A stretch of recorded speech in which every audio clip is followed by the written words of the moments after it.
नमस्कार विद्यार्थी मित्रांनो, पर्स्पेक्टिव्ह अकॅडमी तर्फे मी डॉक्टर अमर जगताप तुम्हा सर्वांचं पुन्हा एकदा हार्दिक स्वागत करत आहे। विद्यार्थी मित्रांनो, आपण YouTube वरती प्रिलिम साठी जिओग्राफीची रिव्हिजन सिरीज सुरू केलेली आहे। त्याला विद्यार्थ्यांचा खूप चांगला प्रतिसाद आहे। अनेक विद्यार्थ्यांचे मेसेज येत आहेत की सर याचा आपल्याला खूप फायदा होतोय। सो विद्यार्थी मित्रांनो, त्याच पार्श्वभूमीवर मला तुम्हाला आज काहीतरी सांगायचं आहे की आयोगाने आता ऑफिशियली सांगितलेलं आहे की 2025 पासून डिस्क्रिप्टिव्ह परीक्षेचा पॅटर्न लागू होणार आहे आणि या डिस्क्रिप्टिव्ह परीक्षेमध्ये सर्वात महत्त्वाचा एक घटक असणार आहे 500 मार्काचा तुमचा ऑप्शनलचा पेपर। सो आपण ऑप्शनलचा अत्यंत सखोल अभ्यास करणं आवश्यक आहे। हा ऑप्शनलचा सखोल अभ्यास करण्याकरता आपल्या पर्स्पेक्टिव्ह अकॅडमीच्या ऑप्शनलच्या बॅचेस येत्या 10 जून पासून सुरू होणार आहेत। 10 जून रोजी आपल्याला जिओग्राफी ऑप्शनलची बॅच जी मी स्वतः घेणार आहे आणि हिस्ट्री ऑप्शनलची बॅच जी भरत खताळ सर घेणार आहेत ती 10 जूनला सुरू होणार आहे। विद्यार्थी मित्रांनो, या ऑप्शनलच्या बॅचेस मध्ये मी आणि भरत खताळ सर आमच्या विषयांचा संपूर्ण अभ्यासक्रम कव्हर करणार आहोत। एकही घटक त्यामधला सोडला जाणार नाहीये। A to Z अभ्यासक्रम कव्हर केला जाईल। हा पहिला मुद्दा। दुसरा मुद्दा, या अभ्यासक्रमाच्या नोट्स तुम्हाला दिल्या जातील प्लस या अभ्यासक्रमाच्या शिकवण्याबरोबरच तुमचं लेखन कौशल्य विकसित करण्याकरता रेग्युलर प्रश्न सोडवण्याचा सराव टेस्ट सिरीजच्या माध्यमातून घेतला जाईल। सो विद्यार्थी मित्रांनो, ज्यांना हिस्ट्री ऑप्शनल किंवा जिओग्राफी ऑप्शनल करायचं असेल त्यांनी त्वरित पर्स्पेक्टिव्ह अकॅडमीला संपर्क साधा। Thank you and all the best. नमस्कार विद्यार्थी मित्रांनो, भारतीय हवामानाचा अभ्यास करताना त्यातला सर्वात किचकट भाग जर काय असेल तर तो आहे भारतीय मान्सूनचे सिद्धांत। मान्सून म्हणजे काय तर आपण मागे पाहिलं होतं, ऋतू परत्वे दिशा बदलणारे वारे।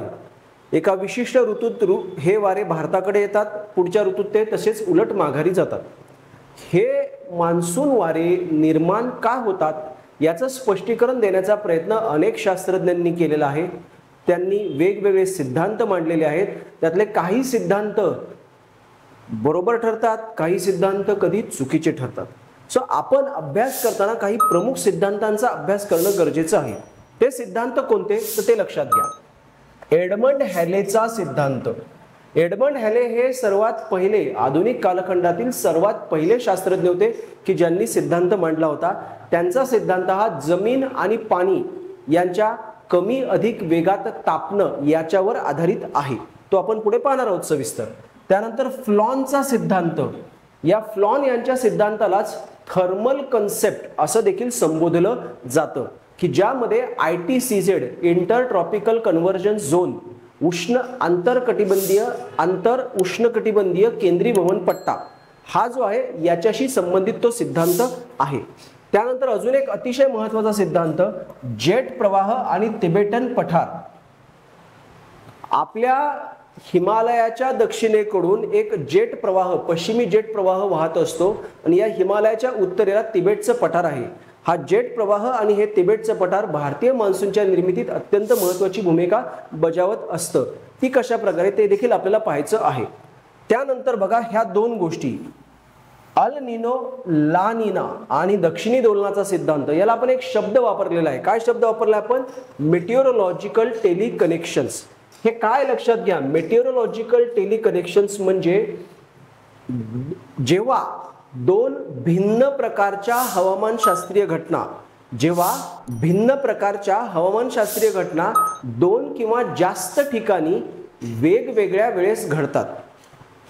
विविध प्रकारच्या हवामानशास्त्रीय घटना दोन किंवा जास्त ठिकाणी वेगवेगळ्या वेळेस घडतात, पण त्या घटनांचा परस्पराशी संबंध असतो की जो संबंध आपल्याला थेटपणे उलगडता येत नाही। अशा त्या हवामानशास्त्रीय घटनांना आपण मेटिओरोलॉजिकल टेलिकनेक्शन असं म्हणतो। हा टेलिकनेक्शन शब्द टेलिपॅथी या शब्दावरून आलेला आहे। टेलिपॅथीमध्ये दोन किंवा अधिक व्यक्ती कुठल्याही माध्यमाशिवाय संपर्क साधतात।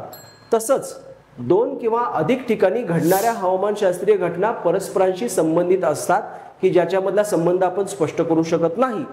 अशा मेटिओरोलॉजिकल टेलिकनेक्शनची दोन सर्वात उत्तम उदाहरणं म्हणजे अल निनो ला निना आणि दक्षिणी दोलनाचा सिद्धांत। सो हे दोन देखील आपल्याला अभ्यासणं गरजेचं आहे। त्यानंतर शेवटचा बघा, इंडियन ओशन डायपोल। हा देखील एक सिद्धांत आहे की जो भारताच्या मान्सूनच्या निर्मितीचं स्पष्टीकरण करण्याचा प्रयत्न करतो। सो सर्वसाधारणपणे सामान्य अध्ययन भूगोलाचा अभ्यास करताना भारतीय मान्सूनचे हे 6 सिद्धांत आपण अभ्यासणं अपेक्षित आहे। त्या प्रत्येक सिद्धांताला आपण इथून पुढच्या व्हिडिओमध्ये 1 बाय 1 कव्हर करणार आहोत। पण त्याबाबतचे यूट्यूबवर वेगवेगळे व्हिडिओज जे ॲनिमेशनच्या स्वरूपात उपलब्ध आहेत ते तुम्ही पाहण्याचा प्रयत्न करा। त्याचा तुम्हाला हे व्हिडिओ पाहिल्यानंतर निश्चितच फायदा होणार आहे।